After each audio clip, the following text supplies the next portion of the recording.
100% money back guarantee on every single souvenir football that they sell. It's the coolest present that they'll open that day, guaranteed. There's nothing worse than trying to find the right gift for somebody that already has everything. Whether that special present is for a Tampa Bay Buccaneers fan or an Alabama Crimson Tide backer, maybe Gramps is a lifelong Dallas Cowboys supporter, or your brother-in-law is in LSU Tiger territory. Know a member of the Baylor Alumni Association? Is there a better Father's Day gift for someone who's a Kansas City Chiefs fan? Send them the coolest present they'll open that day, guaranteed. Now, if your favorite pro team is the Buffalo Bills or those Minnesota Vikings, well, we're sorry about that.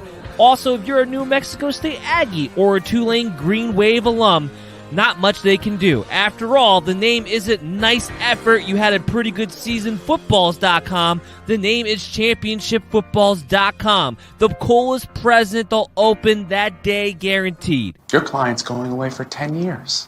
Unless we swap first-round picks. Fantasy football draft season is upon us. It's time for you to put the PP back in the PPR league with the sponsors of today's show, Manscaped. The leaders in below-the-waist grooming just launched the new Performance Package 4.0. Don't neglect your balls like the Packers front office has been neglecting Aaron Rodgers. Join the 2 million men worldwide who trust Manscaped and get ready for kickoff by going to manscaped.com for 20% off and free shipping with the promo code BELLYUPFANTASY. This will help you tame that Troy Polamalu in your pants. And good news for our international listeners. Their life-changing products are now available in Canada, the UK, across Europe, Australia, South Africa, and Singapore. All with the 20% off and free international shipping when you use the promo code BELLYUPFANTASY today. One of the best sponsors of the show is named Symbol. That's SIMBULL. Symbol, where Wall Street meets sports gambling in this innovative app. The Symbol brings the fun of being able to play for the long term by purchasing, selling, and trading stocks of your teams. When your teams win, you win a payout. Well, when they lose, you don't lose money. The value of your team's share is all that matters, and it's easy to use. Just download the Symbol app on your Play Store and use the promo code MDSFantasy for a $10 deposit of at least $10 or more. Join the fun of investing in your team for the long haul, where the sportsbook edge is put back into your hands as the player. For the latest and most fun in sports gambling, download Symbol, and again, use the promo code MDSFantasy for your $10 deposit bonus today.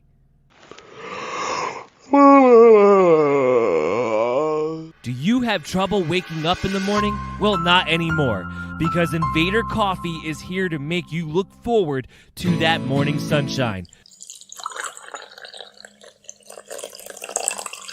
Rated one of the best, smoothest tasting coffees on the market today. Originating out of Texas, this rare coffee product is able to reach new heights in quality from its air roasting process, creating coffee beans with the most robust and smooth flavor you will ever find.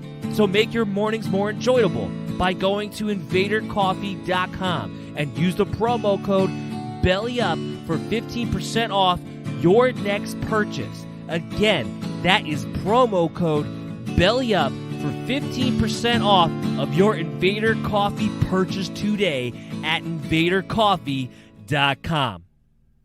Hey there, sports fans. This is Dan Mader, the host of the MD's Fantasy Football Show, and I am so happy and proud to announce our availability on the Unhinged Radio Network.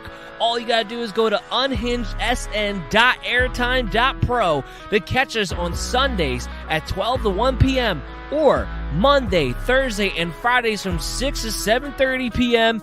or on Tuesdays at 7 to 8 p.m. Eastern. That's right, we are available 5 days a week on the Radio Unhinged Network, now powered by Belly Up Sports, giving you the best fantasy football information you could possibly get out there to give yourselves, the MD Nation, the edge in your fantasy football leagues to become champions today. So check out Unhinged Radio and listen to sports talk in a whole new way today.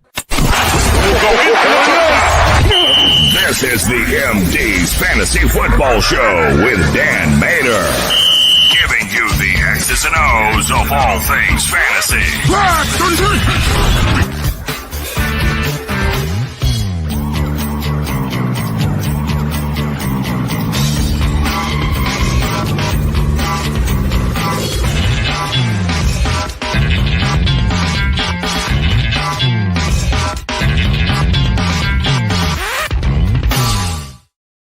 Welcome in, MD Nation, to the show. We are back on the MD's Fantasy Football Show here, watching it live at BellyUp MDFF Show on social media or on our YouTube channel. Please subscribe to the MD's Fantasy Football Show.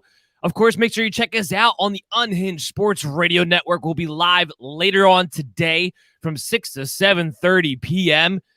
on unhingedsn.airtime.pro. And as always, I'm your host, Dan Mader, joined here with Chris Dowhower. Chris, how you doing this week? I'm doing pretty good. Just want to ask you a quick question. Is it true this is your 200th show? This is. I actually didn't even think about that, but yes, this is the 200th show. Thank you, of the MD's Fantasy Football Show.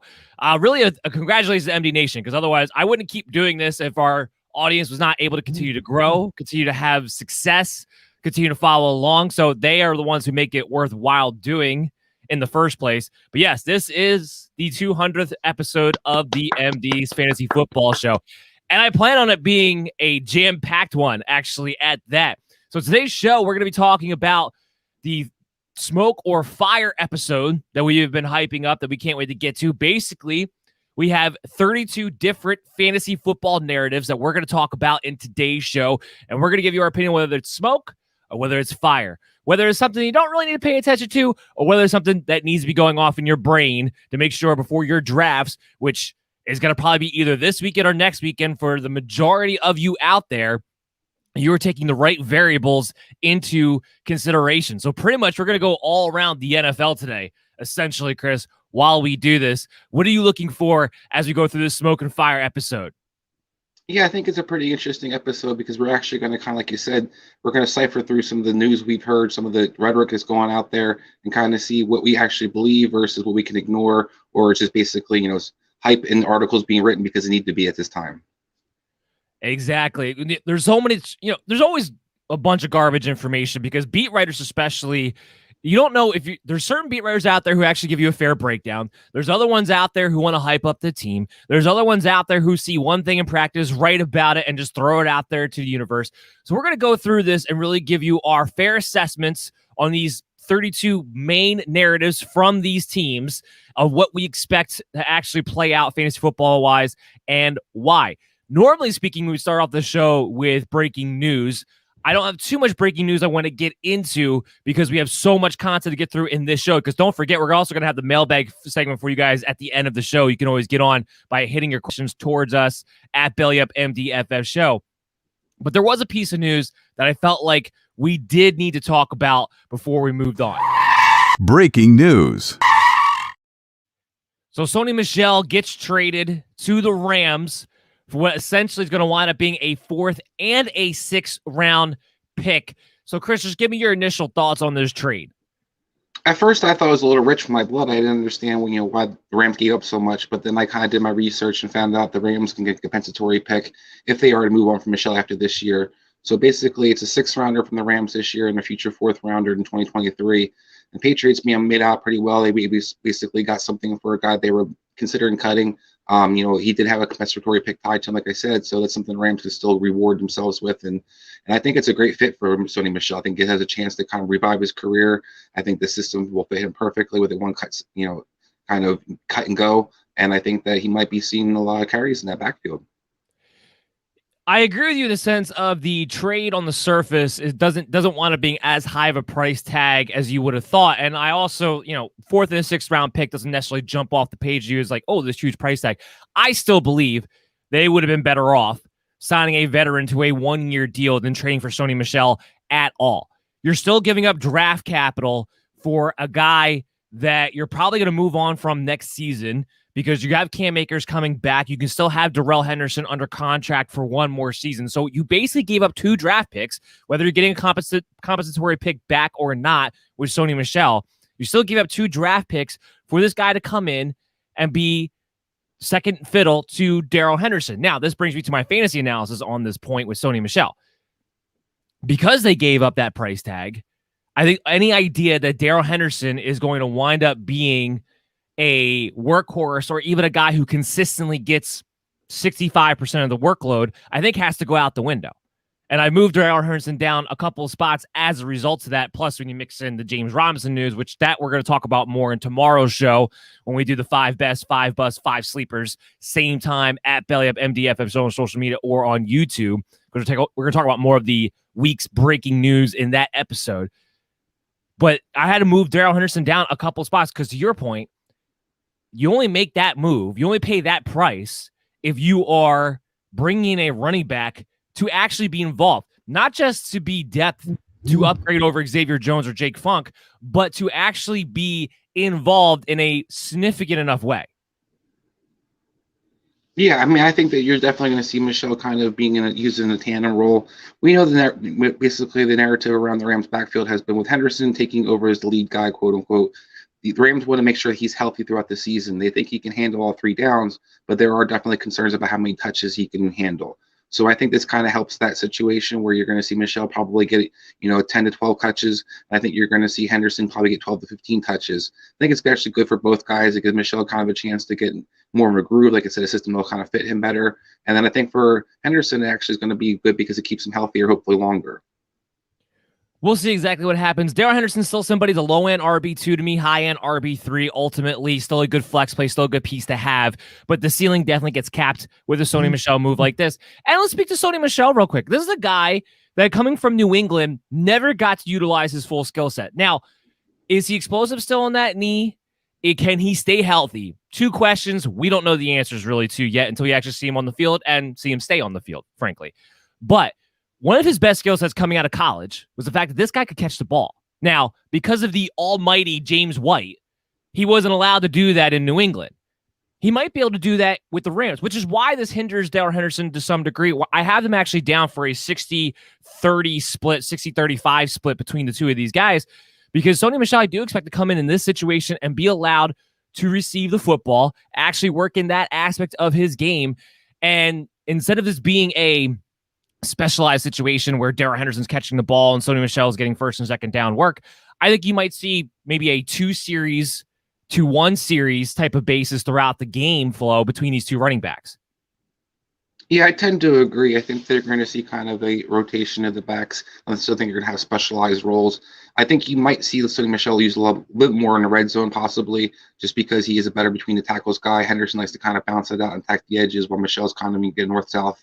So I do think you're going to maybe see a little bit of touchdown or red zone usage for Sony Michelle more so than him and Henderson. But overall, I think they're going to have a pretty balanced attack. I think it's really good for both players, like I said, and I'm excited for Sony Michelle. I think this guy's still 26 years old. He's had some decent years. And I think the big thing for him is going to not be such a predictable guy, where in New England's backfield, he basically, you knew it was coming first and second down. Here comes the run up the tackle, off tackle, or run up between the guard. And it was almost a guarantee that it was just going to be kind of a smash mouth type of style. He's not Derrick Henry. He's not a kind of guy like that. He's more of a slasher. So I think this system will be much more effective and hopefully maybe keep him healthier longer. I think that was the idea of making this move, is to keep him healthier longer, not just to add depth, but to keep him healthier longer.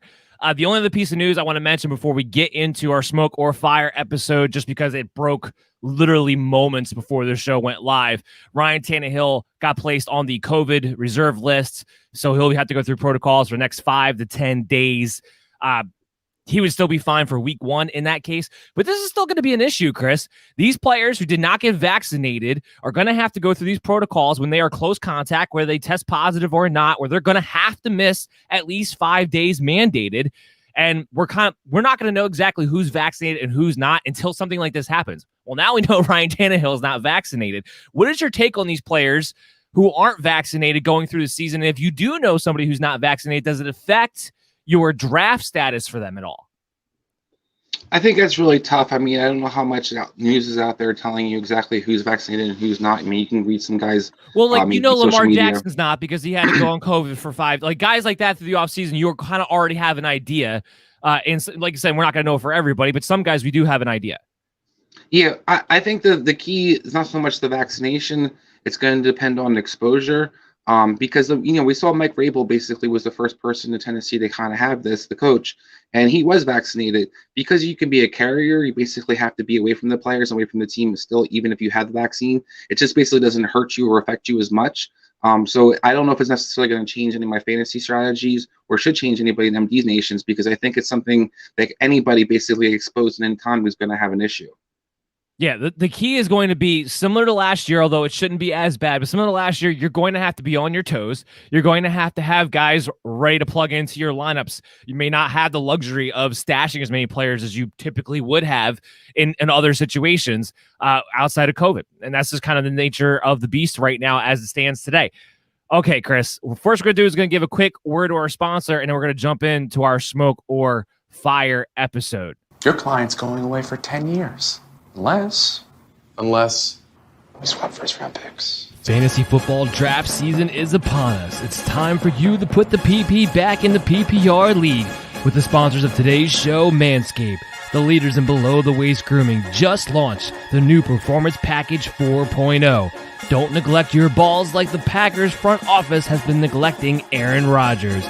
Join the 2 million men worldwide who trust Manscaped and get ready for kickoff by going to manscaped.com for 20% off and free shipping with the promo code BELLYUPFANTASY. This will help you tame that Troy Polamalu in your pants. And good news for our international listeners. Their life-changing products are now available in Canada, the UK, across Europe, Australia, South Africa, and Singapore. All with the 20% off and free international shipping when you use the promo code BELLYUPFANTASY today. You're listening to the MD's Fantasy Football Show. And the MD's Fantasy Football Show is back on social media at BellyUp MDFF Show or on YouTube. The MD's Fantasy Football Show. Please subscribe. We're back here with our Smoke or Fire edition. As always, I'm your host, Dan Mader, joined here with Chris Dowhower. Chris, let's hit it. Smoking! Fire crotch! Fire crotch! It's burning! Put it out! Again, these are the 32 fantasy football narratives we're going to be talking about today as we head into the first major weekend of your fantasy football drafts. The majority of you out there this weekend, again, next weekend, because it's smart to draft late. And these are the reasons why, when we go through these narratives, why it's smart to draft late. So first one up, smoke or fire, Justin Fields gets to start week 1. Unfortunately, this is going to be a smoke situation. We've already kind of heard Matt Nagy, the coach for the Bears, come out and say that Andy Dalton will be probably likely the starter week 1. Everything's been trending that way, the way they've been using him in preseason. He's been getting most of the first team reps. Justin Fields had some nice moments in preseason. He did struggle last game a little bit, so I think that might have kind of dampened any chance he really did have to start week 1. I think he will eventually be the starter sooner than later, especially if the Bears start off slow. But in this situation, because of paying Andy Dalton the money that they did, and then we've seen this kind of track history with Nagy, where they started Mike Lennon a couple of years ago over Trubisky. I think you're going to continue to see a guy basically that they make sure is going to be the starter is going to be out there week 1, Andy Dalton. I just don't, and I agree with you. Ultimately, this is smoke. Justin Fields is expected to play 2 quarters in this upcoming preseason game. Andy Dalton, not at all. That pretty much tells you all you need to know. Although I will say Matt Nagy did make one interesting comment last week where he kind of gave himself a little bit of an out, like anything can happen type of thing came out of his mouth. I don't know if he's doing that because of other coaches are doing the same thing where they're just not naming a week 1 starter as some kind of competition edge, which makes no sense to me. It never has, but coaches do it anyway. Or if he truly is trying to leave himself an out in case Justin Fields lights the world on fire week 3 of the preseason, decides like, you know what? Maybe we just got to make this move a little bit faster. But I'm pissed off that it's smoke. I'm pissed off that this isn't fire. Because why couldn't this been a Seattle situation where Matt Flynn got paid all this money and then you have Russell Wilson come up and just prove all offseason long that he's the better quarterback. And there's just no other way around it. And I don't understand why Matt Nagy has to have an ego so big based on nothing, no accomplishments, by the way, that he cannot see, or he probably can see that Justin Fields is a starter, but refuses to play him anyway. It doesn't make any sense to me. We all can see Justin Fields is the best guy out there, not just from a fantasy football perspective, but from an NFL perspective. Chicago needs to make the playoffs for Matt Nagy to keep his job. Do you agree with that, Chris? I want to agree with that. I think Matt Nagy should have been fired a couple of times already. I think Ryan Pace should have been fired a couple of times already. So they seem to have 9 lives in Chicago. I'm not really sure what's going on with ownership, if they're really going to put pressure on them. And I do wonder, in some respects, if they kind of hold on to Fields as that wild card and push it out to not play him, because if they play him and they're unsuccessful right off the bat, you don't have a get out of jail free card, so to speak, with ownership. But if you wait and play Fields and then your team starts to show promise towards the end of the season, or he starts to show promise towards the end of the season, maybe that buys Matt Nagy and Ryan Pace another year. So I wonder if this isn't a calculated risk on their part, as some kind of way of kind of buying themselves time. And also, like we said, we have basically a stupid franchise overall. And this pairing of Pace and Nagy have made nothing but mistakes at the quarterback position, between drafting Trubisky and trading up for no reason. The last year's debacle of Nick Foles, trading for him, giving up picks for no reason once again, signing Andy Dalton, still having Nick Foles on your roster and not getting anything in compensation. So this Bears team in general has basically just sabotaged their position as a quarterback. So I wouldn't be surprised if they continue to do so. It's not, it seems to be their MO. It drives me nuts. So we both agree Andy Dalton's going to start week 1 the way it's setting up. I have a hard time believing that he escapes September with his job still intact. They start off with the Rams on Sunday Night Football. We all know Andy Dalton's been terrible in prime time. Even when he was in his prime, he was terrible in prime time. So now you get to start off with the Rams. You get the Bengals in the second week, then Cleveland. There's a very good chance they're 1-2 after that spell. And then the first week game in October is Detroit. I have a hard time imagining, and I have nothing to base this off of, but I just have a hard time imagining Justin Fields is not the starter by that Detroit game come the first week of October, which would be week 4. Yeah, I think there should be a good chance that happens. I think the key, honestly, is going to be the offensive line. How pathetic is it? If it's really bad, and you talked about some of those teams that they're going to face, like the Rams, I think they have a lot of, and Cleveland's another big one, because their tackle position is so up in the air and they have such questions about it. If Andy Dalton is getting smacked around back there, they might have to go to Fields, because they're going to have no choice, because that offense is going to be putrid if the offensive line's bad. As far as the fantasy purposes around Andy Dalton starting, look, Allen Robinson's still going to get targeted a ton. We know David Montgomery's going to get the ball a lot. My only question with David Montgomery that I'm curious to see is with Matt Nagy calling the plays, does he turn back to a Tariq Cohen or Damian Williams as a primary pass-catching back over allowing David Montgomery to be involved in all 3 downs of the backfield? So that's going to be the question that I have for week 1 when it comes to Matt Nagy. It's why I have David Montgomery as a lower end RB2. If I knew he was going to get those targets, he would actually be a mid-level to high-end RB2 for me. So when I draft him as a low-level RB2, I'm drafting with the idea that you do have his upside if one of 2 things happens. Nagy has enough of a brain to let you be a true workhorse back, or when Bill Lazor inevitably takes the play calling back over at some point during this season. But that's what I'm kind of looking for as far as that goes. That doesn't change with Andy Dalton. Now, with Justin Fields, I think Allen Robinson's ceiling is a little bit higher. I think David Montgomery's ceiling gets a little bit higher.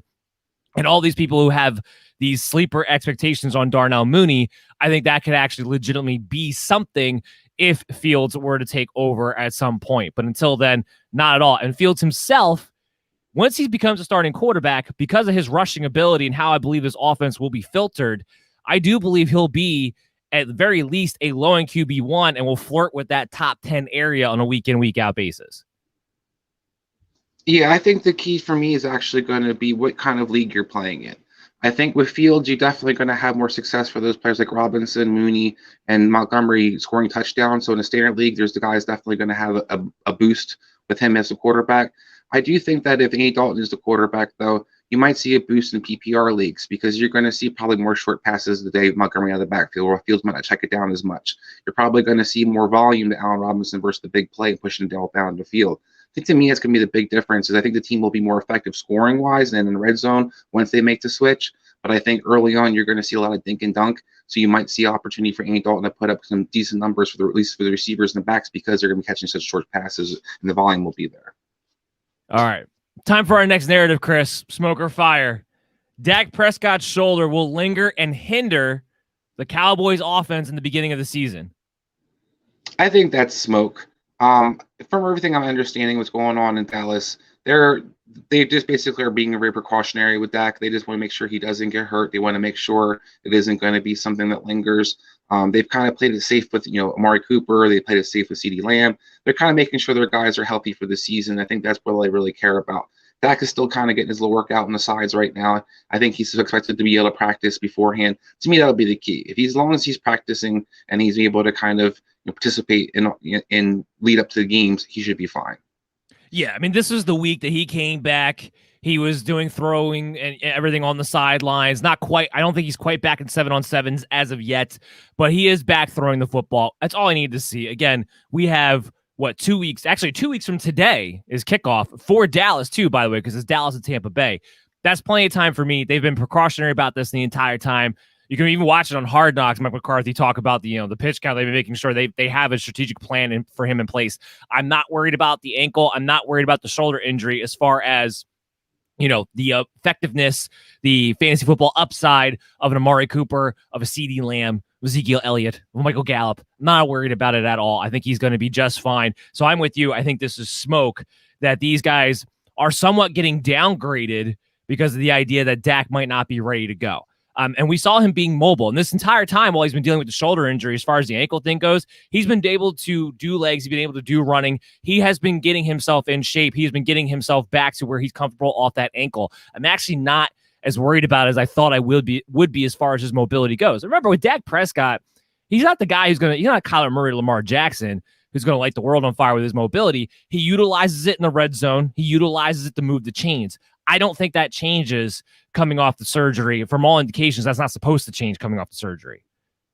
Yeah, I mean, I think maybe the first couple weeks he's a little more tentative, possibly with it. But overall, Dak Prescott's not a guy who's, like you said, is a heavy runner, and he's not really lowering his shoulder trying to blast through people. He's not kind of built like that. So he usually takes what's available to him. Maybe you see him slide more often just to keep it safe. But I think overall, you're not going to see really any differences in his game or Dallas Cowboys offense. I totally agree. I feel safe about everybody. I love everybody on Dallas. So don't be afraid to draft these guys, especially a lot of the ADP for CeeDee Lamb and Amari Cooper as far as where they're overall being drafted, because I see it typically now in 4th, 5th round, 12-man leagues. Pull the trigger, because these are still guys that have top 10 potential. So I've been noticing that more and more lately. All right. Smoke or fire? Elijah Moore becomes the Jets' #1 receiver by the end of 2021. I'm going to go with that is smoke. I love Elijah Moore's talent. I do think eventually that he will be one of the top guys on the Jets. I just don't know if it's listed going to be this year. My questions come more for the fact that where they're going to line him up at. There's a lot of talk about putting him in the outside. If he's just the key slot guy and starts in the slot, I think that would be fire. But from what I understand, they're going to pretty much use him on the outside and kind of move him around a little bit more. With Crowder still on that team, Corey Davis still on that team, you have a lot of different mouths to kind of feed. And I wonder if he's ever going to get an opportunity to kind of be featured the way you'd want him to be. So I have to go with smoke. I think Elijah Moore is a hell of a talent. I think he's got a lot of upside, but I don't think he's quite there yet for where he falls in the pecking chain of that offense. Can I say smoke with the potential for fire? Because that's what I'm getting to, I think, in a lot of ways. Yeah, I think I agree with that. Go ahead. Well, that's my thing. Would you be shocked if Elijah Moore wound up being the #1 Jets wide receiver? Exactly. We wouldn't be surprised. Now, you have to take into consideration for a couple of things. Corey Davis got paid to be the #1 guy. I know people are going crazy about the target share that he's been getting lately, and all of a sudden he's moving up draft boards. I would cool it with that, because you got to keep in mind Elijah Moore hasn't been out there. They haven't played a ton of Jamison Crowder. They've been kind of giving Keelan Cole and Vincent Smith reps on the other side to see who kind of wins out in that battle. I do believe that when it comes to 3 starting wide receivers for the Jets to open the season, it'll be Corey Davis, Elijah Moore, and Jamison Crowder. Where Denzel Mims gets mixed in, I don't know, but remember, he's still involved too. So kind of go to your point of there are other weapons there involved that I think will hinder Elijah Moore being able to take over sooner rather than later when it comes to this team. Now, I like Zach Wilson a lot. I like some of the Jets pieces a lot, and frankly, they keep getting injured on defense. They're not going to have anybody left, and they're going to have to just go into garbage time and start scoring anyway. But this is also an offensive system, remember, that doesn't primarily use a ton of 3 receivers anyway. So Elijah Moore might be the motion guy. He might be the Deebo Samuel type of guy who then winds up lining up on the outside because they don't use a ton of 3 receiver sets to begin with. I do think he's going to be the number 2 to start. I do think there's a chance he takes over, but ultimately I would have to say probably more smoke for this year, given the Corey Davis and given the Jameson Crowder factor. I think it's big that he took a pay cut and kept him on that team. I do believe that they weren't going to make him do that and keep him on there if they weren't going to allow him to get significant amount of playing time and be one of the top targets of the team. So that becomes a factor as well when it comes to Elijah Moore. So ultimately I have to say smoke. I still like him as a deep flyer for your drafts. If you're looking for somebody later on that you just want to take a shot, take a lottery ticket on, he's definitely one of those guys for me.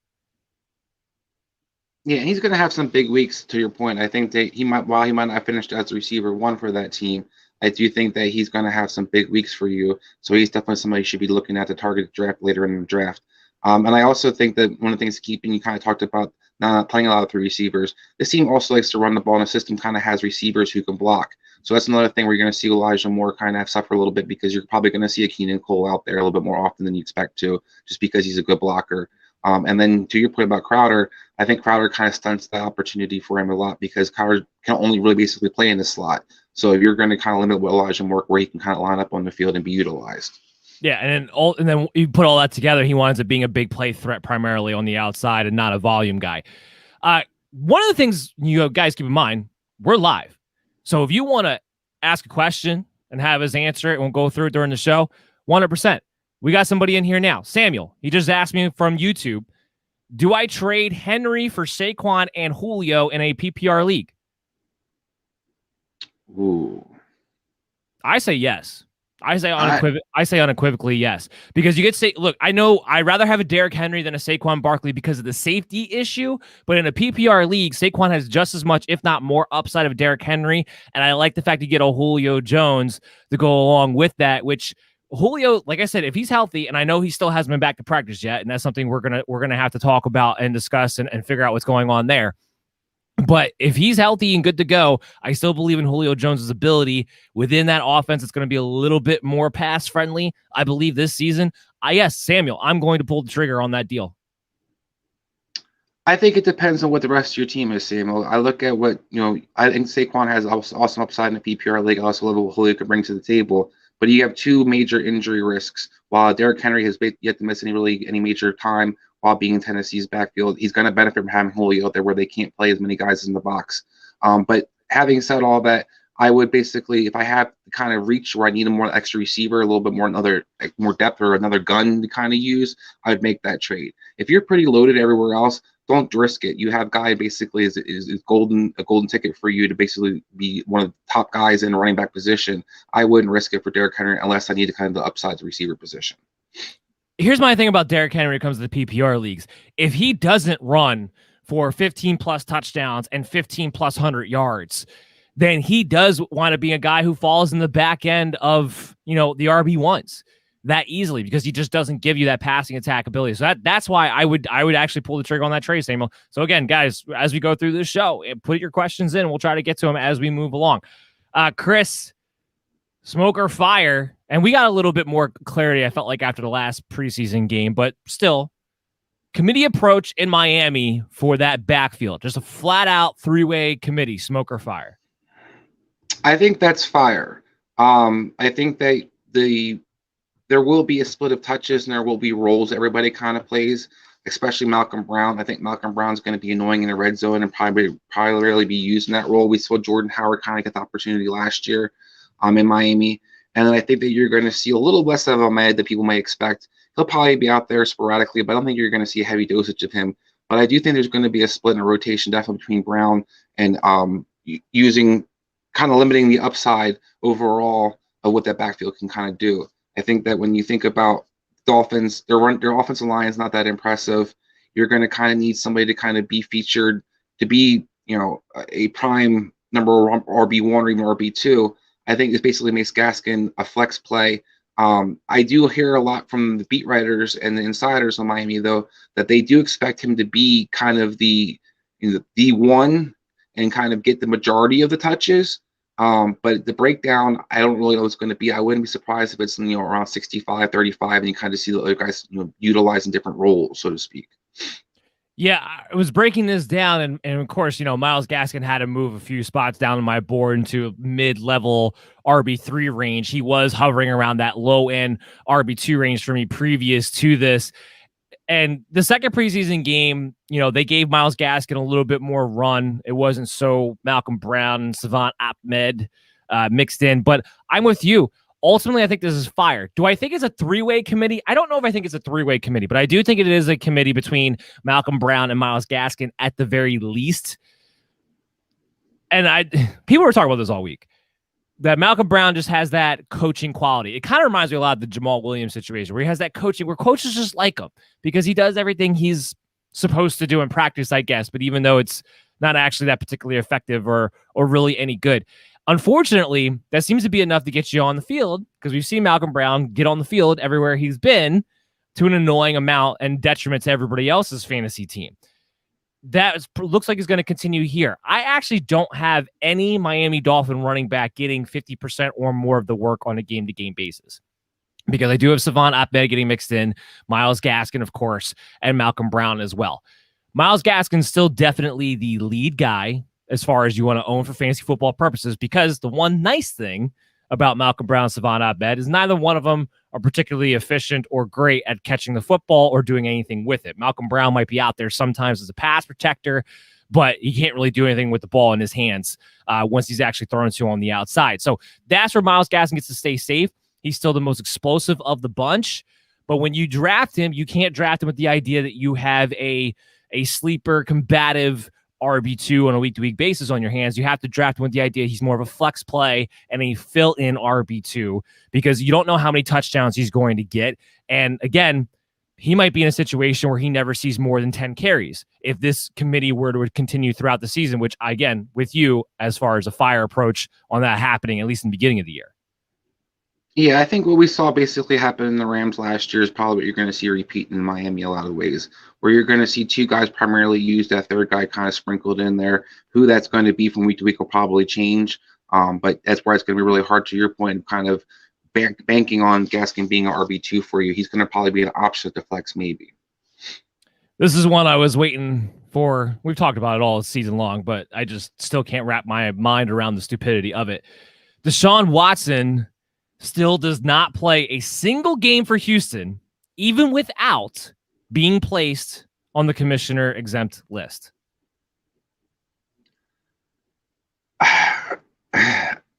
I guess I have to go with fire here. The Texans basically have done nothing to prepare him for the season. They've incorporated him not at all in their offense or their plans. There's already talking about Tyrod will be the starter, and Mills will probably get at some time as the season progresses. So that leaves Desean on the bench. Maybe somebody gets really greedy, or not greedy, I should say, really injured at the quarterback position and really desperate, and maybe makes an offer that they can't refuse to get him off the team. Or maybe you see somebody trying to jump the gun, maybe like a Carolina who realizes, a couple games into the season, Sam Darnold isn't the answer for next year. Maybe they try to jump the gun. But barring a trade, it sounds like that Desean Watson has no future in the Texans. And I think that's on both sides. Desean doesn't want to play for them, which he's got to get his value up in a lot of ways. And then you go on the other side of the Texans, who are basically going out of their way to not incorporate him. And then the NFL just is sitting on their hands during this whole situation. So, yeah, I mean, it just sounds like it's how it's going to progress right now. This is 1,000% fire. This is, again, the reason why, even without him being suspended, he continues to be off my rankings board, off my draft board completely. Houston has not allowed him to take one snap in practice as a starting quarterback for them at all, making it crystal clear, you're not going to play. It's going to be Tyrod Taylor. Maybe they throw in Davis Mills at some point during the season because they're 0-12 at that point, or whatever the case may wind up being. But no, he's not going to play. To your point, the NFL is definitely sitting their hands until the Justice Department does their thing. From what I understand, some of that has to do with legality of questioning witnesses on an ongoing investigation. Some of it has to do with the NFL saying, you know what, we've learned in the past that if we take a back seat to the Justice Department and then fill in our punishments later, it seems to go over better as far as what the results wind up. They catch a lot of smoke in the meantime, like while they're not doing anything now, but ultimately it winds up being aligned. And I feel like PR-wise, it actually winds up playing to the NFL's benefit when they just let the Justice Department do their thing first and then step in these type of situations. So you have that going on. I mean, that's why I had the feeling the entire time he was never going to actually get suspended, because this thing is going to carry on until February. There's a lot of other things up in the air right now, but it's at least going to carry on until February. To your point, Desean Watson, he should be doing a lot more to get it on the field. You got to repair some of your PR image. You got to boost up some of your value. The only way you do either one of those things is if you actually get on the field and play. That's the only way people forget about what's going on or remember or remind themselves how good you are as a franchise quarterback, why somebody might want to take the chance on you, even with all this off the field issue stuff going on, to trade for you. On Houston's side, yeah, you actually want to trade this guy at this point. I know they started off this year not wanting to. After all this, I'm pretty sure Houston would be okay if they got the chance to move on. So there's nothing that makes sense in any capacity why this guy doesn't see the field. And yet, we're all going to be stuck watching Tyrod Taylor open the season week 1. I don't think we're going to see a single game out of Desean Watson in a Houston Texan uniform, even though he's going to be on the roster all year, because I don't believe a trade ever gets done, even though he's not going to be suspended. Yeah, it's a crazy situation going on there. It's beyond stupid. Just to give the fantasy aspect of it, Tyrod Taylor plays. I think he'll be a streaming quarterback because he likes to run at times, depending on, if they play Jacksonville week 1, for instance. I think there's somebody you could stream possibly if you hadn't that be in that situation. Brandon Cooks will get featured because there's no one else to really throw the ball to that much. I like Nico Collins, but Tyrod Taylor's never been able to feature more than one wide receiver, so I don't expect to start now. And by the way, the Houston backfield, don't touch it. Don't touch it. We saw Mark Ingram get carries in week 2 of the preseason as the starter, not in the rotation, as the starter. We saw Philip Lindsay the week before. David Johnson's getting the pass catching work. We actually haven't seen Rex Burkhead, even though we know he's on the roster as of now. We'll see if that still stands where they have to make their cuts. But yeah, pretty much don't touch a Houston backfield. Maybe if 2 guys wind up being injured or rendered useless at some point during the season and one guy emerges, my thought is maybe Philip Lindsay at some point during the year, but maybe we'll come back and visit in the waiver wire. There's no reason to draft anybody not named Brandon Cooks for the Houston Texans this year. Yeah, I 100% agree. I mean, I think that maybe in some weekly leagues, maybe you pick up a David Johnson when you know they're going to get blown out and it's going to be a passing situation because they're just going to have him in the game the whole time.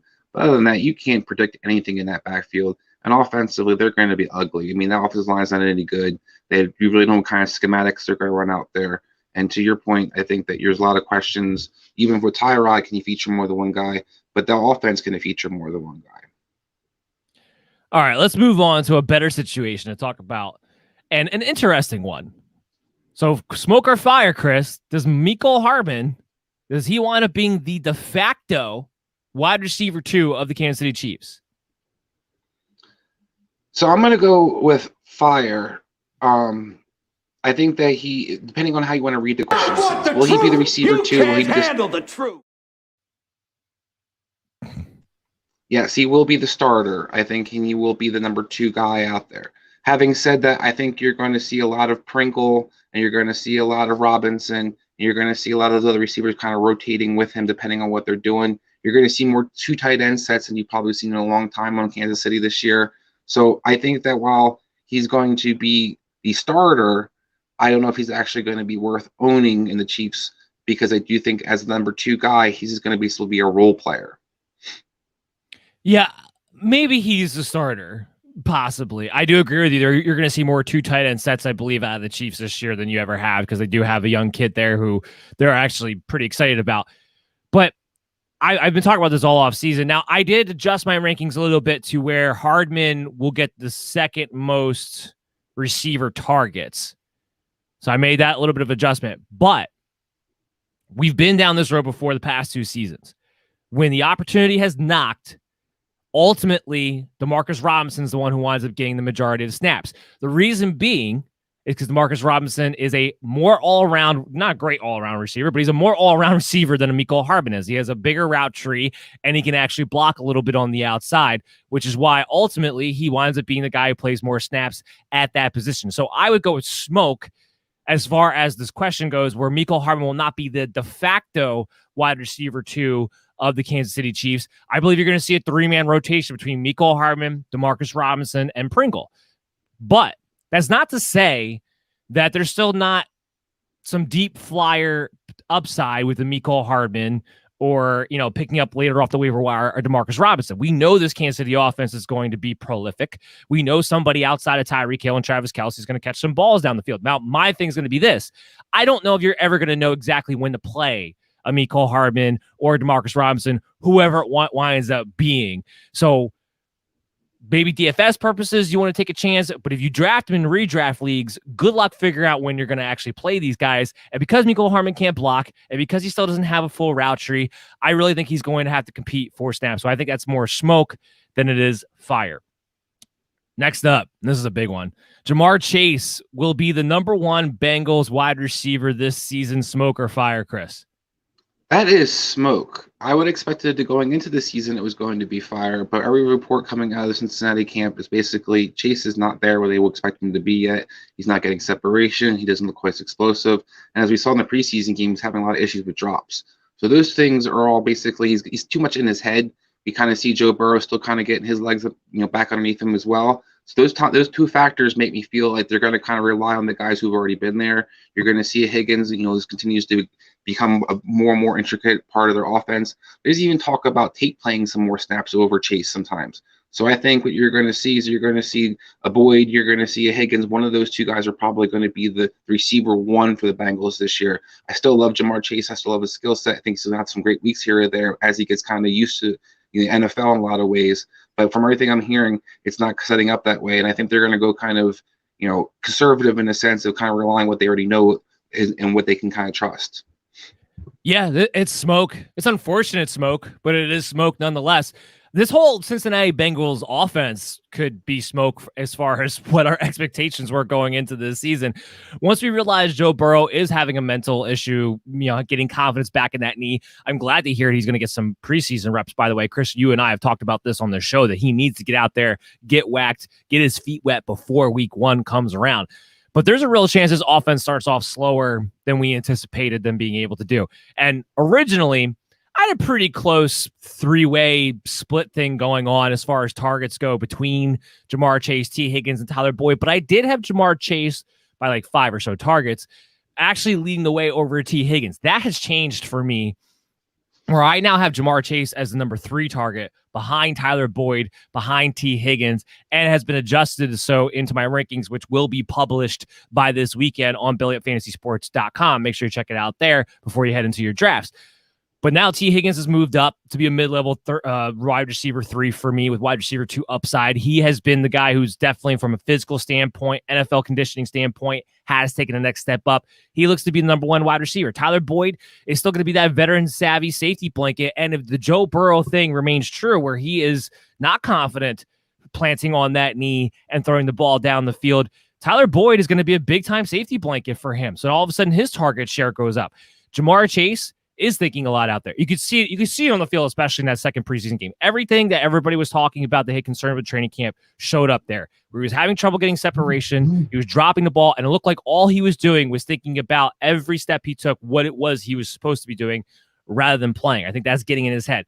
I think he's trying to knock off some rust, but at the same time, he's a type of guy who has won every battle he's been in because of his physical gifts.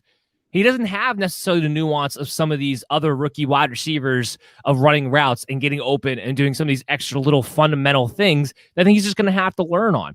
Do I think Jamar Chase can still be very good by the end of the season? Because, I think Joe Burrow might get more confident and this offense in general might be clicking a little bit better as we get halfway through the year. Yeah, I do. Jamar Chase is still a phenomenal talent. He's still my number 1 wide receiver as far as his rookie class goes. But I think it's going to be a slower start. And right now, with his ADP of where he's going, he's getting drafted amongst those guys going in the 4 through 6 rounds. I think that's a mistake. I think you need to take this guy more as your wide receiver 4 type of guy range area rather than, a wide receiver 3, which is where he's kind of been going. Yeah, I 100% agree. I think this definitely makes Higgins a guy that you can consider having as a receiver 2, definitely a solid receiver 3. And to your point, I think now Chase is kind of a flex play or a 3rd receiver option. where you're kind of looking for matchups and you're kind of waiting to see versus banking on this guy. Chase Claypool will overtake Juju Smith-Schuster in fantasy this year. Smoke or fire, Chris? So we're going to get on debate on this. I'm going to go with fire. Wait. Let me hit the button. I want the truth. You can't handle the truth. All right, go. I'm not a big believer in Juju Smith-Schuster. He signed a 1-year deal in Pittsburgh. I don't think the offense is necessarily looking to have him long-term. I think this offense will belong to Claypool moving forward. And a lot of people have the narrative that Claypool's going to have a drop because, he's not going to score as many touchdowns as he did last year. He was kind of all over the place. He was a rookie last year. Let's not forget that. This guy's a physical phenom. He has a lot of the attributes that we loved about DK Metcalf, for example. And the offense looks a lot more explosive, in my opinion, because you're going to see a lot more misdirection. You're going to see a lot more motion. I think you're going to see a more big play opportunity for the Pittsburgh Steelers. Ben's arm's not quite what it was, years and years ago, but it's not as bad as it looked last year. And they saw kind of a couple of deep shots they took out of the offense when he played in the preseason game. I expect Chase Claypool to be utilized in that deeper role. I expect him to be utilized a lot in the red zone, continue to be. Ben loves his big receivers. He loved Plexico Burress. He loved Martavius Bryant. I know the comparison you made in Martavius a couple weeks, last week, I think it was last week's show we talked about, will be kind of a similar setup for him. But we didn't really see Claypool really become the guy last year. He wasn't a starter. He kind of started off as the fourth receiver in that offense and still was very, very productive simply because he's unstoppable. He's a big dude that can run 6'4" and run. 6'4" dude that can run like a 4.3. He's not as raw as a lot of people will try to make him to be, and he's hard to tackle. So I think all of those things actually add up for him overcoming Juju. Juju might be able to beat him out in PPR just because I think he's going to continue to be the chain mover, that 3rd and 4th guy who's going to get 7 to 10 targets within line of scrimmage, or close to the line of scrimmage, I should say. But I think Claypool overall numbers wise will overtake him. Yeah, I don't believe Chase Claypool will overtake him, especially when it comes to targets and receptions. Now, are they going to be close in yards? That wouldn't shock me. Does Claypool have a couple more touchdowns? Again, definitely wouldn't shock me. But I do think it still remains Schuster, because even last year, with Claypool's great touchdown rate ratio, Schuster still finished 1 spot ahead of him. Everyone wants to hate on Schuster because he's boring, because he didn't live up to the hype. But he still winds up being, talk about safety blankets, and Ben Roethlisberger is trying to get the ball out of his hands very, very quickly. He's one of the ultimate safety blankets around. He's been with Ben Roethlisberger for a long time. So it's not like this is not a guy who doesn't have the chemistry, the continuity. He knows where Roethlisberger wants to go with the ball. They have that chemistry already down pat. And Claypool, just by the numbers, should have touchdown regression this season. Plain and simple. And I don't believe that Roethlisberger, although I had some encouragement from what I saw the second preseason game where it's like, okay, your arm hasn't fallen off, thank goodness, because I do want the Steelers to do well. But it's still not going to be Ben check it down the field type of Ben. We saw Martavius Bryant, even when Ben was still kind of in his prime, have a regression the following season in touchdowns when it came to that. And while I love Chase Claypool's talent, he is a guy who has to come out and show that he put together more fundamentals in his route running. This is a guy who's physical phenom, 100%. Still raw as a wide receiver last year. It's why I only started about half the games, to your point, and James Washington was still getting mixed in. He has to show that he's taken the next step in development. We'll have to see. Is he anything more than just a big play threat wide receiver who goes up and gets the ball in 50-50 situations? We have to see. This team's going to be more focused on getting the run game going than they were a season ago. So overall, the passing volume, I expect to take a hit. I think target-wise, reception-wise, there's no way he overtakes Juju Smith-Schuster. And if he's not able to maintain or get close to a touchdown rate that he did a season ago, which I don't believe he will, Chase Claypool was on my bust list based on what his ADP of where he's been drafted. He was on my bust list during our best 5, bust 5, sleeper 5 wide receivers, which you can go back and check out on your favorite pod streaming app. So I'm not on Chase Claypool overtaking Juju Smith-Schuster this season. Plus Schuster, let me add one last point and then we'll move on. Schuster signed that 1-year deal because he knows he's got one shot to get a multi-year deal. I do think you're going to see a little extra motivated Juju Smith-Schuster this season on top of it, which also will prevent that. But let's move on to the next one. Saquon Barkley won't receive a full workload until week 3. Smoke or fire? I'm going to go with smoke on that one. I know that Saquon hasn't really returned to practice, but every report coming out, he looks explosive. He's working out on out on the side. He's not really participating in full practice, but he is getting ready for the season. I think once he's out there, this guy's going to be the featured guy just because that's offense is built for him to be the featured guy. Jason Garrett has never been really good at rotating backs and utilizing different guys. So I think that you kind of have that playing out there. He's one of the more explosive players. He's in the fifth-year option. I think the Giants have to kind of, start off the season well. And I think that overall there's no reason to really save him. I think that was more done so in this offseason where they've been trying to be really careful with him. But I think once he's out there, he will be the workhorse back for them. Yeah, I tend to agree that it's smoke. I know they might have all these nice ideas in theory about, let's get Devontae Booker more involved. Let's make sure Saquon has his legs under him, until they look up at the scoreboard and realize that they're down by 2 scores and the best player on their offense is Saquon Barkley, and Kenny Golladay, who's still out of practice, is not 100% healed from his hamstring, and Daniel Jones is still a bum. And then ultimately what it comes down to is like, we need Saquon Barkley or our offense is going to fall apart. Chris, we've talked about this before. There's always a nice idea to have in training camp throughout the NFL preseason, and then you hit the field and realize what actually works, and you're willing to do anything to win the game. I'm with you. I think this is smoke. I think once Saquon is out there, which he's actually on 7-7 drills today, not non-contact jersey, but still out there practicing today. Once he's out there come week 1, it's Saquon Barkley's backfield because Devontae Booker is not good enough to really be anything more than just a backup. Next, Jalen Hurts will finish as a top 10 quarterback in fantasy this year, smoke or fire? This one's really tough for me. I think that he's going to be really close to it, but I'm actually going to go with smoke. I had previously thought Jalen Hurts would finish in the top 10, but I started looking at some of the other guys that are going to be there, and I just think he has too many chances to get hurt this year. I still have questions about his throwing ability, and I still have questions about whether this coaching staff wants him to succeed or not. So overall, all 3 of those factors kind of make me feel like he's not a lock to finish in the top 10. Can he? Sure. But I'm going to go with smoke because I think there's too many other guys that I actually have rated higher right now than him. I want the truth. You can't handle the truth.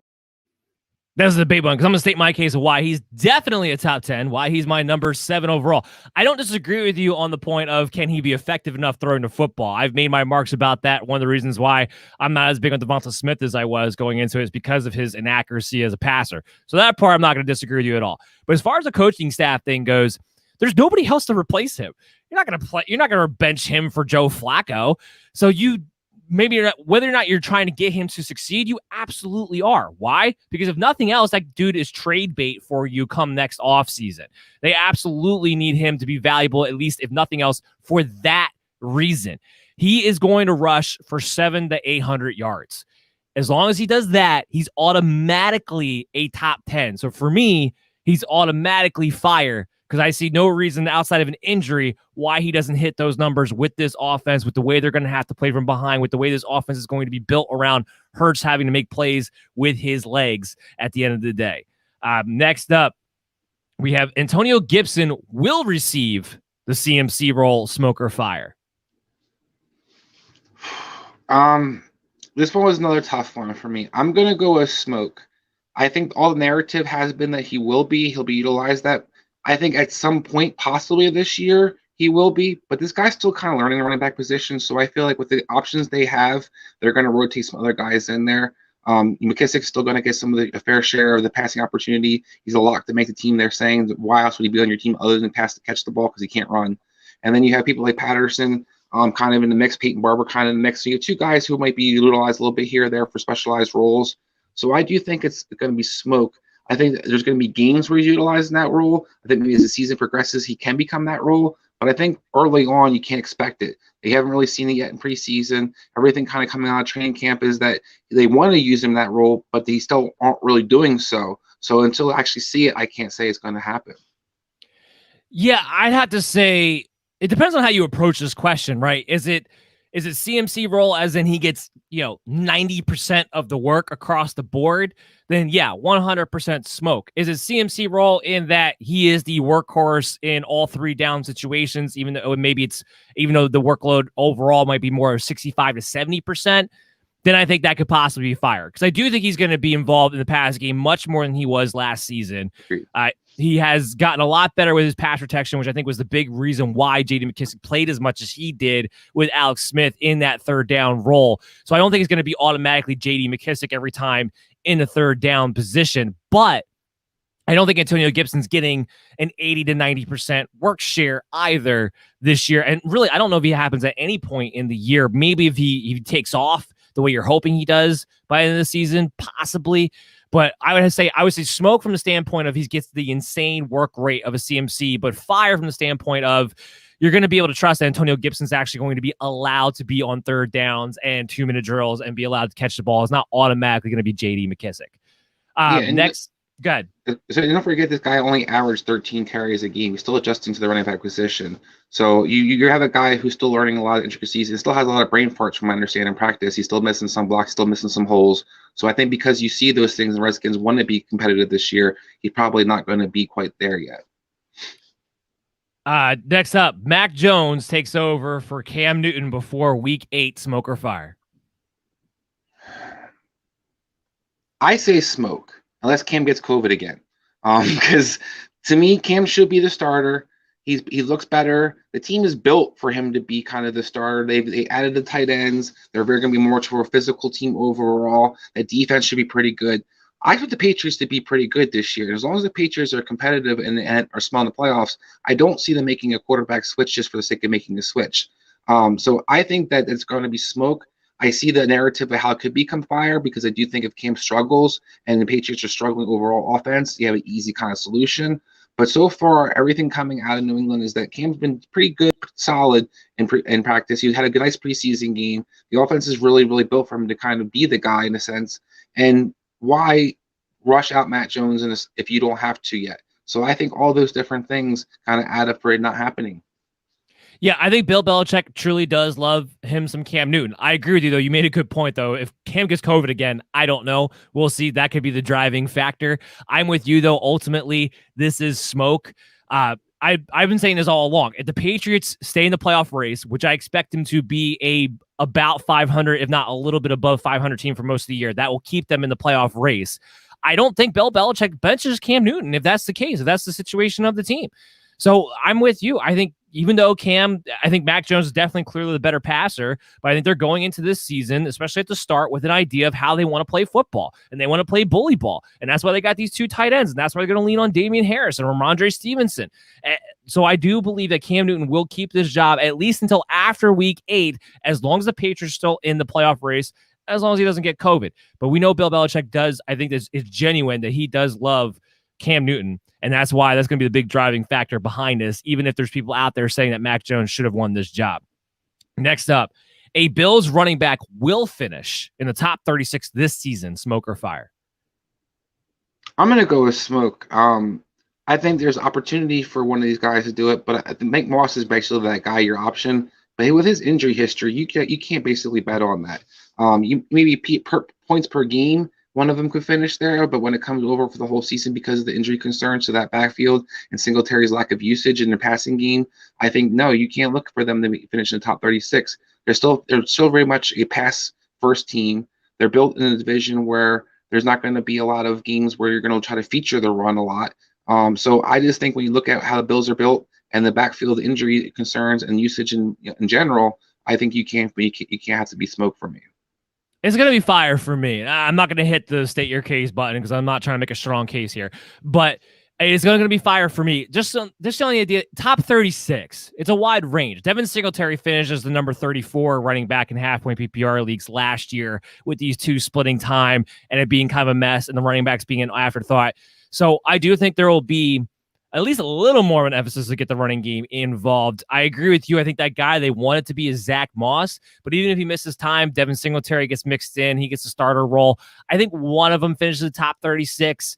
If you're going to place your bet on somebody, it would be Zach Moss for me. You get to that 10th, 11th round territory, I'm okay taking the shot on a guy who's probably your RB4 at that point just to see what happens. Still not going to be too excited about it, but I do think one finishes in top 36. Okay, next up, second wide receiver will emerge as a top 36 option in Green Bay. Smoke or fire? I'm going to go with fire on this one. I know that's going to be kind of surprising. I expect Van Scantling to be that guy. I expect him to have a lot of big games. From everything I'm hearing out of camp is that the light bulb's kind of going off for him in a lot of ways.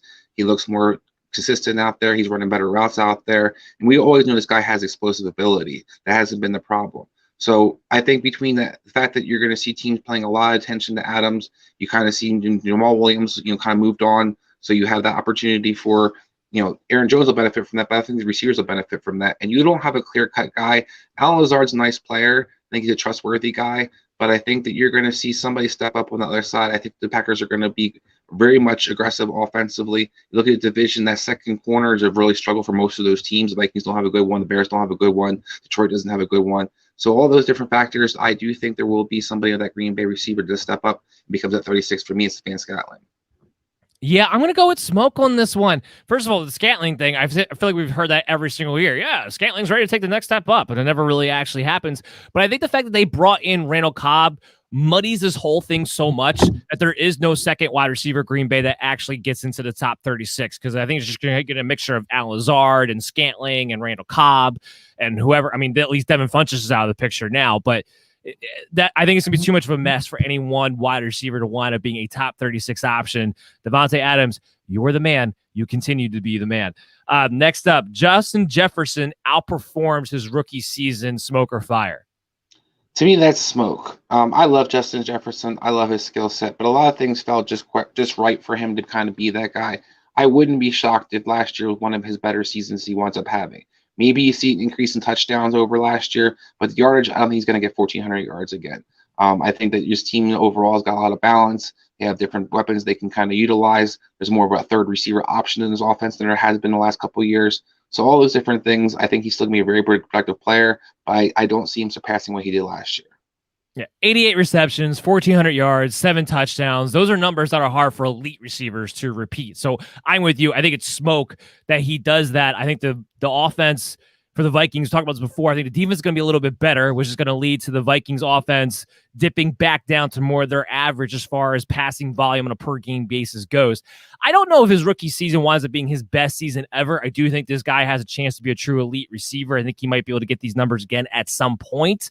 But let's say Adam Thielen's not as banged up as he was last year and is more involved throughout the year as far as having to share some targets go. I just think there's a lot of things in play here that make Justin Jefferson a bit of a regression candidate when it comes to statistics, which is why I still have him inside the top 10 of wide receivers, but he's not cracking my top 6 or anything like that like he would have a season ago. So I'm with you. I think ultimately this is smoke. I don't think it's a huge regression, but I don't think you can expect 1,400 yards and 7 touchdowns out of him again this year.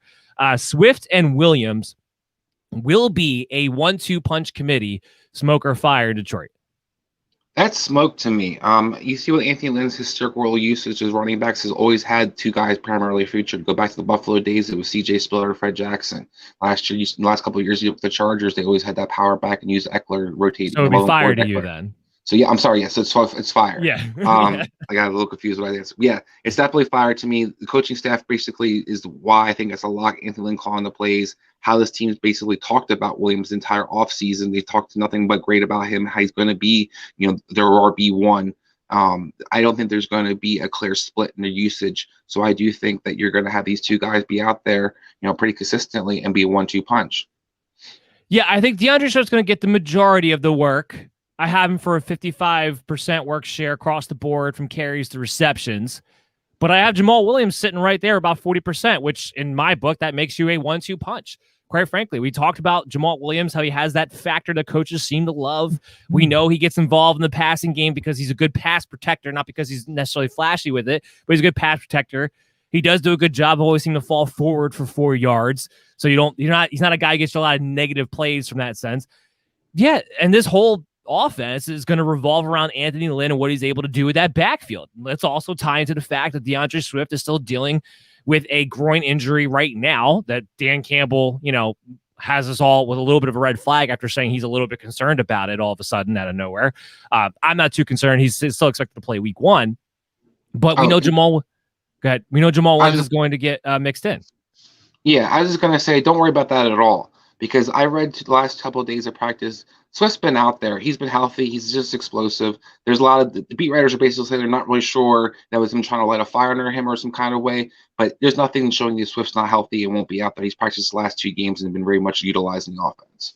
Yeah, agreed. We're going to get a quick word from our sponsor, and when we come back, it's going to be rapid fire, Smoker Fire, because we want to get to the mailbag segment at the end of today's show. But everyone, stay tuned on the MD's Fantasy Football Show on social media, at BellyUp MDFF Show, or on YouTube, the MD's Fantasy Football Show channel.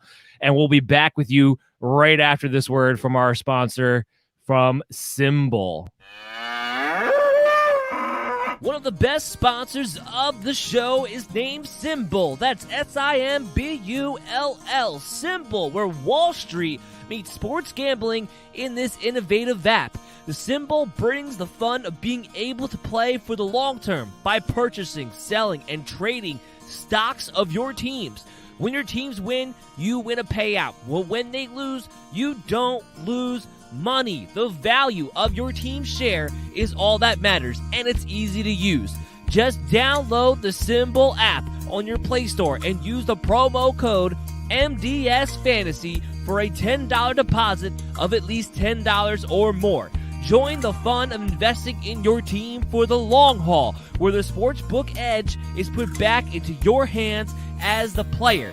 For the latest and most fun in sports gambling, download Symbol, and again, use the promo code MDSFantasy for your $10 deposit bonus today.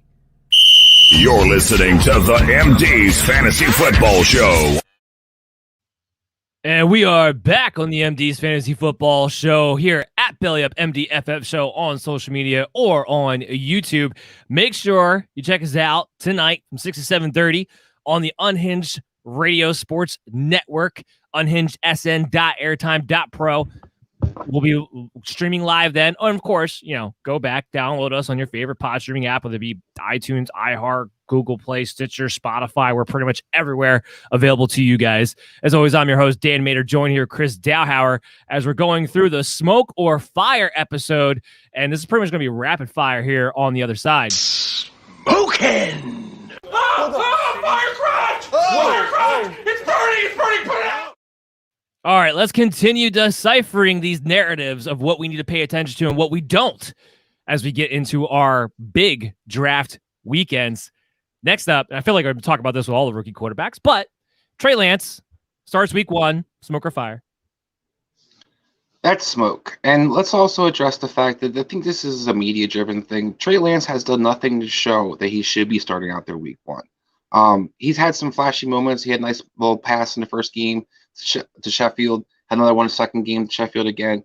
But this guy is not processing what's going out there very quickly. He's not adjusting well to NFL speed. He hasn't faced any kind of complicated pressures or looks yet. And he's still having basically an issue being able to process where he wants to go with the ball. He hasn't been highly accurate. So all those different things, I think Trey Lance is getting a lot of hype that doesn't necessarily deserve. Jimmy G is still on the team. He's been treated as the quarterback 1 the entire preseason so far. He's gotten the majority of the reps. Trey Lance gets an occasional rep here or there. It's kind of a gadget play. But overall, there's nothing coming out of camp that makes you think that Trey Lance will be the starter in any capacity week 1.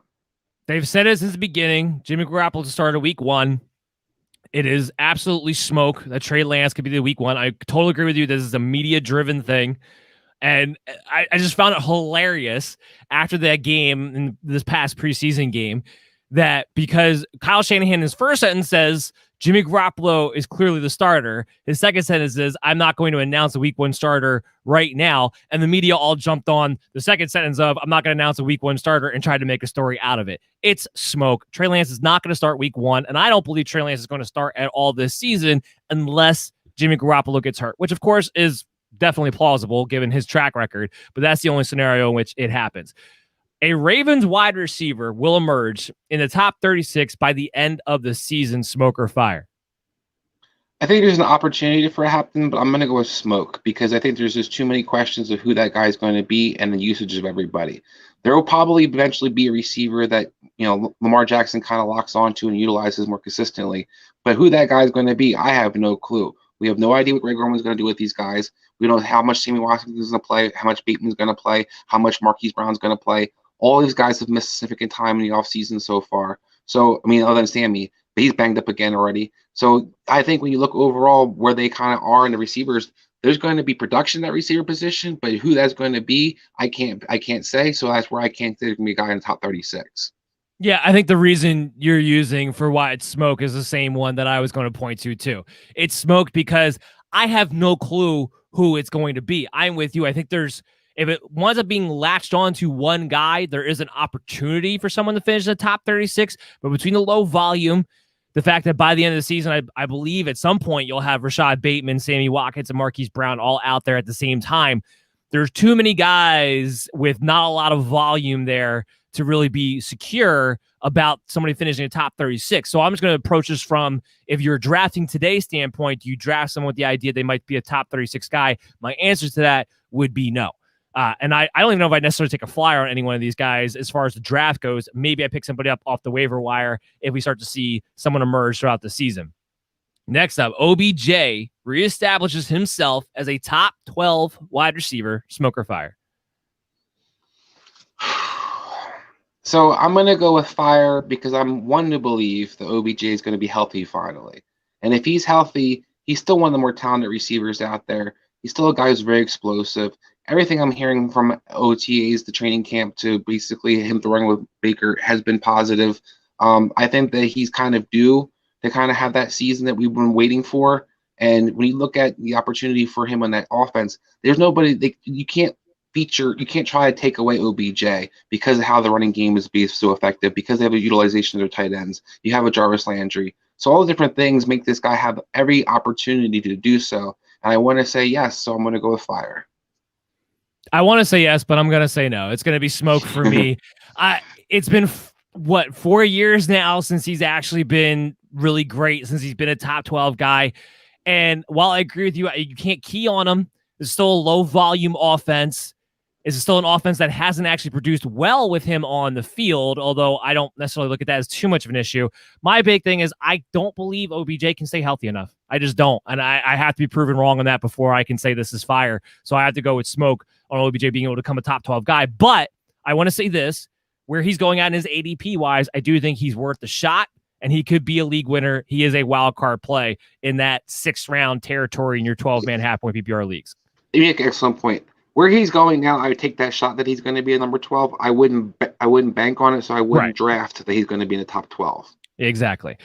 Michael Pittman becomes the Colts' number 1 wide receiver this season. Smoke or fire? I'm going to go with smoke. I love Michael Pittman. I love his upside. I think that he's got a potential to be one of the better receivers on that team. I think T.Y. is still the clear-cut number 1 on that offense. I think that his skill set fits better with what Carson Wentz likes to do. I think he has good separation. He can run a variety of different routes between the goes, the deep crosses, some of the slant patterns, some of the underneath stuff. I think T.Y. is going to be that guy for Carson Wentz. So I'm going to go with smoke because while I love Pittman, I love his upside, I think he's still kind of going to be the second thought in the passing game for Carson Wentz.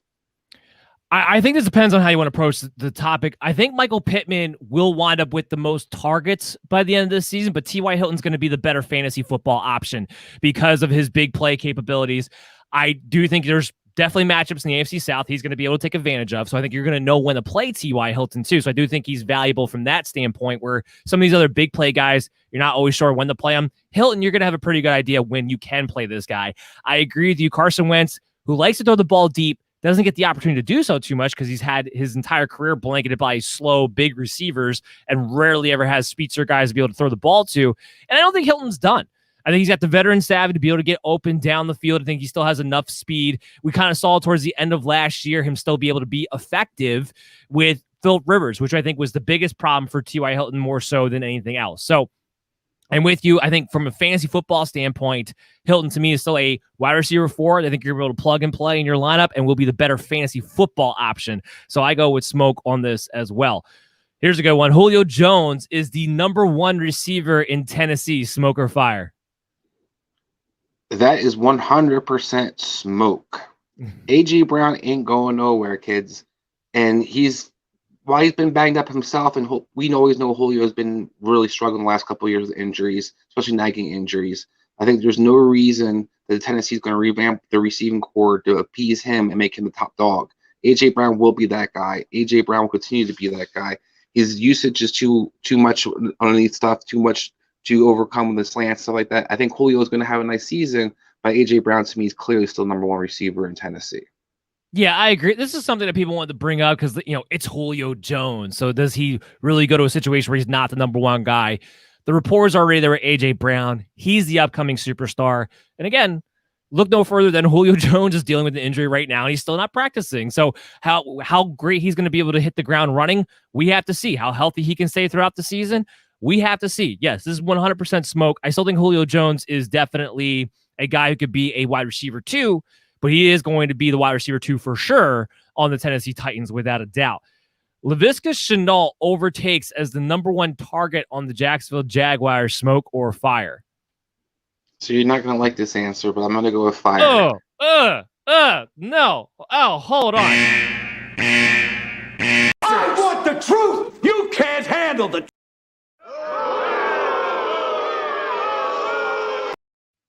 So many reactions to that. All right, go ahead. All right. So my theory is real simple. This Jacksonville offensive line is pathetic. You had ETN move on. So I think those two things actually help Shenault have an opportunity to be consistently featured. I think it allowed him to be in the slot most of the time. I think Jacksonville is going to utilize that slot receiver, and Trevor Lawrence in particular can utilize that slot receiver much more often. We've seen people like Golden Tate be utilized in this offense. We've seen guys basically similar as Shenault be the featured guy. So I love DJ Chark's talent. I think that he still could be one of the better receivers out there. His skill set is more of a deep down the field guy. I don't think Jacksonville's going to have the time to push the ball down the field. I think they're going to have a lot of underneath stuff, and I think Shenault's going to be the big beneficiary of that. So I have to go with Lawrence Shenault as going to be, yes, he will be the top targeted receiver in Jacksonville this year. I will admit this question became a lot more interesting after the Travis Etienne news. That part I will give you, but this is definitely smoke. DJ Chark, I don't understand. He gets no love whatsoever. He's only been a mid-level top wide receiver two before with mediocre quarterback play. Horrible quarterback play last year. There's a better quarterback, what has to be a high-volume offense because that defense is putrid at best.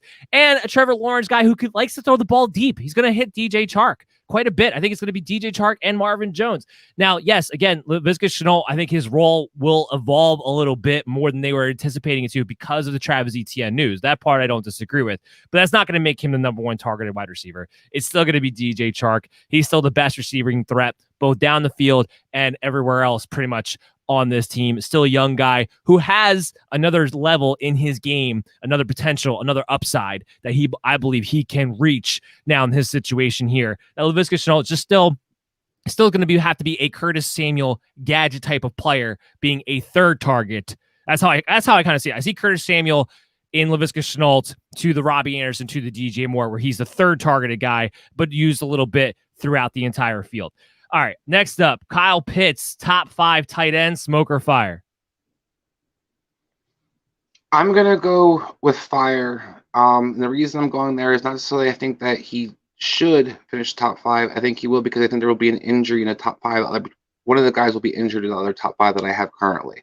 I think between Andrews, Kittle, Waller, Kelsey, they're all guys who I have rated higher than him, and I think they should be all the top 5. I think one of those guys is probably going to get banged up, possibly. I think Pitts is right there, right behind all those guys. So I'm going to go with fire because I do think he is sniffing the top 5.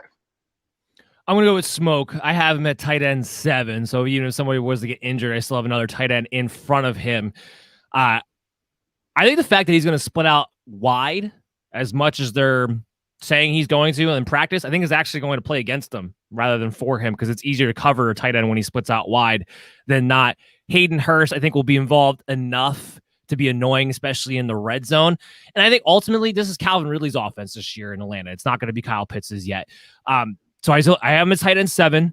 I don't think top 5 is out of the question. So I would say smoke with the possibility of fire if I'm being completely honest in this situation. But ultimately I do have it as smoke. Taysom Hill is Sean Payton's starting quarterback. Smoke or fire? That is smoke. I think there was a good possibility of that happening, but I think Jameis Winston has kind of shown that he's ready to be the starter. We both have always agreed he's the more talented guy.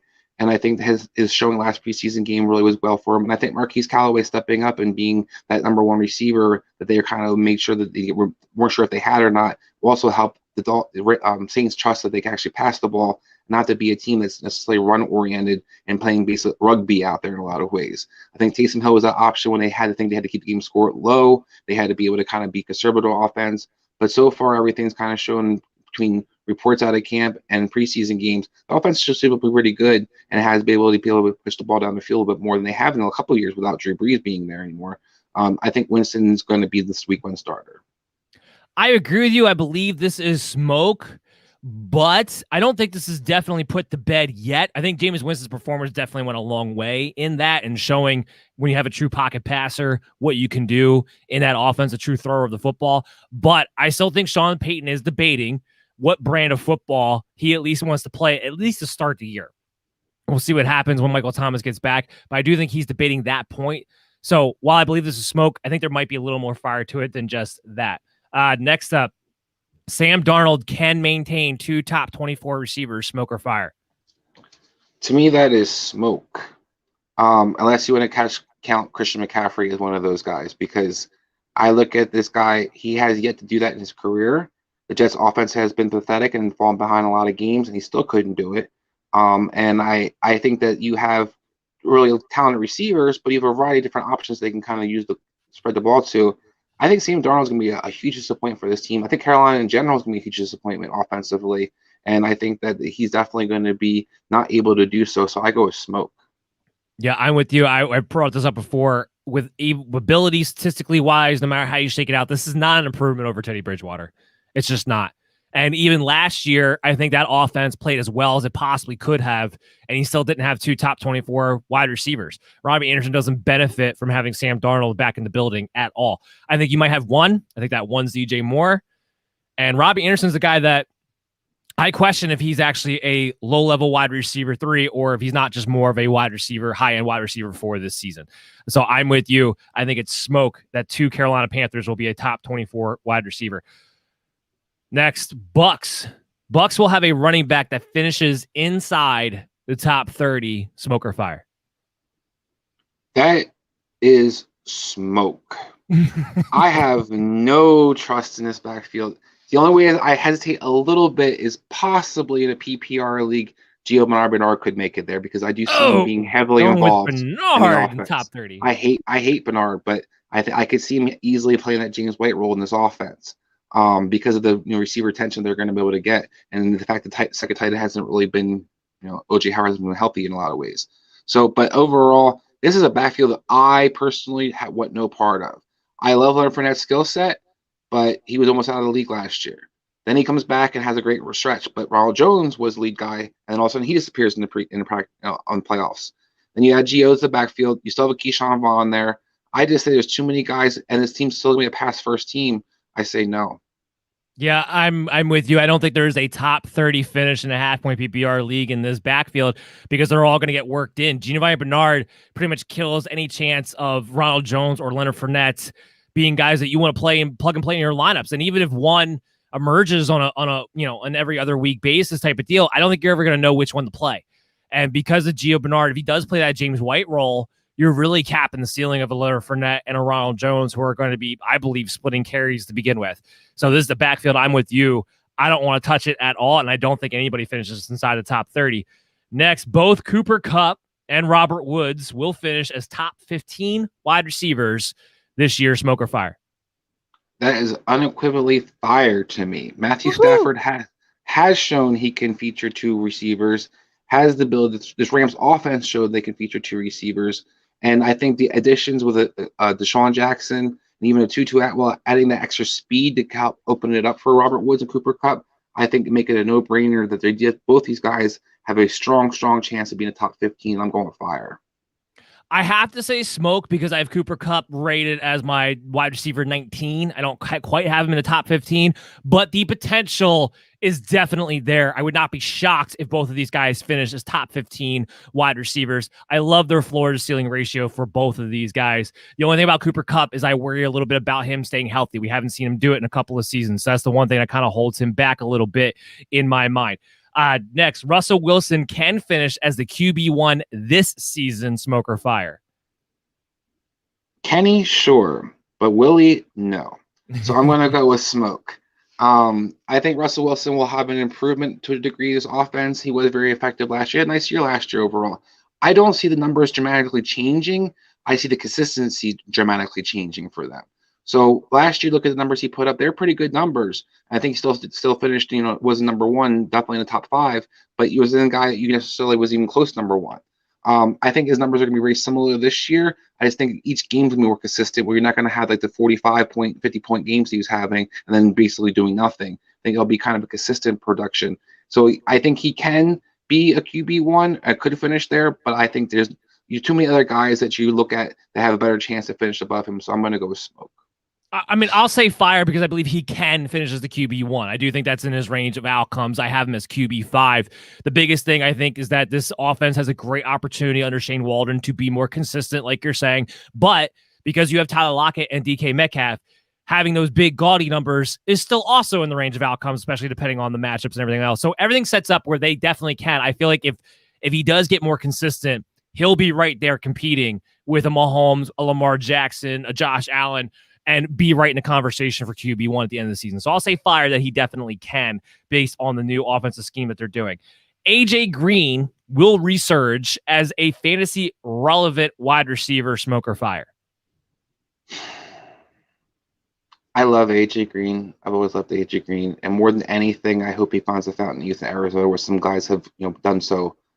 I have to go with Smoke in a situation until I see it. I don't know where he necessarily falls in the food chain offensively. You're going to see, definitely, we know Hopkins is going to be the prime target. You're going to see a variety of different guys kind of fighting for that second tier between Kirk, Rondell Moore, and AJ. You're going to have Chase Edmonds be utilized a lot in the passing game. I have questions about this offensive line in general for Arizona. So when I look at all those different factors, I just don't see a clear-cut way that I can say AJ will be relevant. Now, will he have a couple weeks? Maybe he does something, sure. But if you're talking about a guy that you want to draft this year, I have to go with no right now. So I go with Smoke. Yeah, it's Smoke. I don't see a scenario. He looked done to me. He looked slow to me. I don't see him being able to take such a bounce back that he winds up being relevant again.